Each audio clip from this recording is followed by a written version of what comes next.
हाँ, तो देख रहे हैं भीड़ आपकी स्क्रीन पर तो चल रही है, चाहे वो कोई भी जंक्शन हो, दिल्ली जंक्शन हो, पटना जंक्शन हो, बिहार जंक्शन हो, चाहे कोई भी जंक्शन हो, ठीक ना। सबका हाल यही है, देख रहे हैं, देखिए।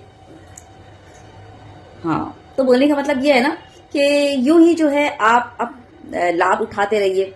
सैलरी से दीजिए 30% टैक्स, और जो पेट्रोल टैक्स है वो आप 50% दीजिए, देते रहिए, ठीक है। जीएसटी टैक्स है वो 28% है। व्हीकल टैक्स 30%, टोल टैक्स हर 10 किलोमीटर पर देते रहिए। एजुकेशन टैक्स 18% और हेल्थ टैक्स 18% वगैरह वगैरह, और भी बहुत सारी टैक्सेस हैं, यूं ही आप देते रहिए। और इतनी इन रिटर्न आपको क्या मिलता है? आपको क्या मिलता है पता है? इतनी जबरदस्त सर्विस मिल रही है ना, तो लाभ उठाइए और इतनी जबरदस्त सुविधा और सर्विसेज का लाभ उठाते रहिए। यहाँ देखिए, हमारी औरतें, हमारी बहनें, जिन्हें कहा जाता है कि बेटी बचाओ, देखिए किस तरह से बेटियां जो हैं वो कुचली जा रही हैं भीड़ में। वो बेटियां जिनकी पूजा होती है हमारे देश में, देखिए किस तरह से दुर्गति बन रही है।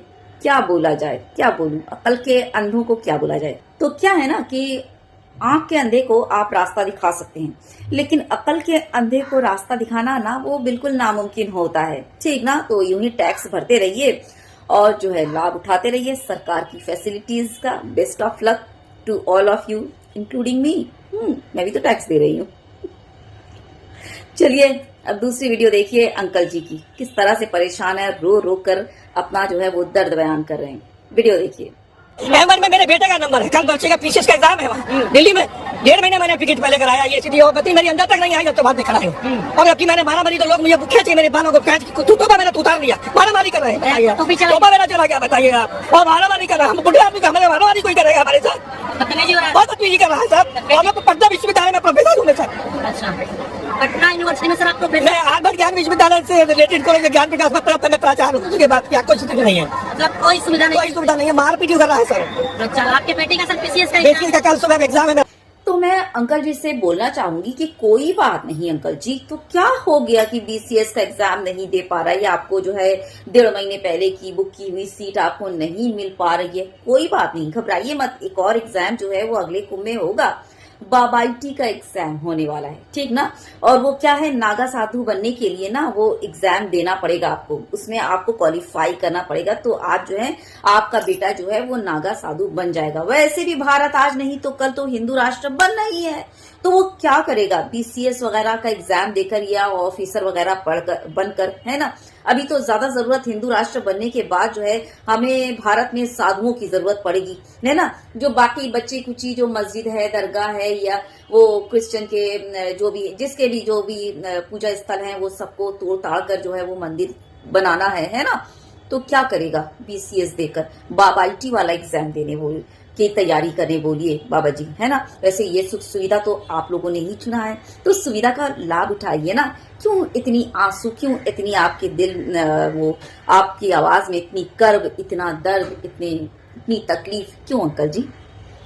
चलिए अब आपको जो बाबाईटी वाला एग्जाम मैंने बोला ना, चलिए वीडियो देख लीजिए, क्योंकि मेरी बात पे तो भरोसा करेंगे नहीं ना, हर बात में सबूत चाहिए होता है। तो जानते हैं कि साधु सन्यासियों का भी एंट्रेंस टेस्ट होता है, वो भी एक छात्र की तरह पास होते हैं, फेल भी होते हैं। वैसे तो आईआईटी परीक्षा को दुनिया का सबसे बड़ा एग्जाम माना जाता है। जैसे आईआईटी में इंजीनियर बनाए जाते हैं, वैसे ही महाकुंभ में अभी महामंडलेश्वर और नागा सन्यासी बनाए जा रहे हैं। लेकिन इसके लिए अभ्यर्थियों को एंट्रेंस टेस्ट से गुजरना होता है। वहाँ शिक्षा बोर्ड की जगह अखाड़े होते हैं, पास और फेल के लिए कुछ कसौटियां तय की गई है। उस आधार पर लेटेस्ट अपडेट ये है कि महामंडलेश्वर पद के आवेदकों में 12 और नागा सन्यासी के लिए 92 अभ्यर्थी फेल है। हाँ, तो सुनिए, ये है गोदी मीडिया के पढ़े लिखे उड़न चंडुओं की घटिया न्यूज।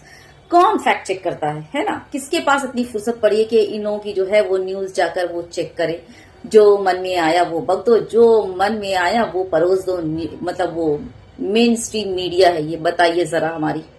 सीधे सीधे जो है देख लीजिए, आईआईटी का कंपैरिजन कर रही है किससे, बाबाईटी के एग्जाम से। बताइए जरा, मतलब साधु संतों के टेस्ट से सीधा आईआईटी का जो सबसे बड़ा एग्जाम माना जाता है उसको कंपैरिजन कर रही है। क्या बोलूं, देखने में तो पढ़ी लिखी लग रही है और अपीयरेंस भी जैसा है इसका वो तो पढ़े लिखों का लग रहा है, लेकिन क्या बोलूं, जाहिलियत फैलाने पर पड़ी है। यानी कि बोलने का मतलब है कि तुम लोग आईआईटी वगैरह मत पढ़ो, कोई एजुकेशन की मांग मत करो, कुछ मत करो। ये जो है देख लो तुम्हारे मतलब वो तो IIT नौकरी वगैरह तो मिल नहीं रही है, तो चलो अब ये बाबा बनने की जो तैयारी है वो कर लो, ये बाबा वाला जो है वो एग्जाम दे लो। बताइए जरा क्या नालायकी चल रही है, सच में इतना खून खौलता है ना जब इस तरह की घटिया न्यूज देखती हूँ। क्या बोलूं, मतलब दुनिया का सबसे बड़ा एग्जाम IIT अब वो हो गया है फेल। अब जो सबसे अच्छा वाला एग्जाम है वो है बाबा वाला एग्जाम, वही दो, तुम्हारा जो है वो बेड़ा पार, तुम्हारी नैया गर्क। मेरे हिसाब से तो गर्क। ये लोग तो बता रहे हैं बाबा IIT वाला एग्जाम। शेयर करना बिल्कुल मत भूलिएगा। जी हाँ, आप लोग भूल जाते हैं शेयर करना, शेयर ज्यादा से ज्यादा कीजिएगा और अपने ख्यालात का इजहार भी करना बिल्कुल मत भूलिएगा। चैनल याद है ना, सब्सक्राइब करना बिल्कुल मत भूलिएगा। अल्लाह हाफिज, दुआओं में याद रखिए।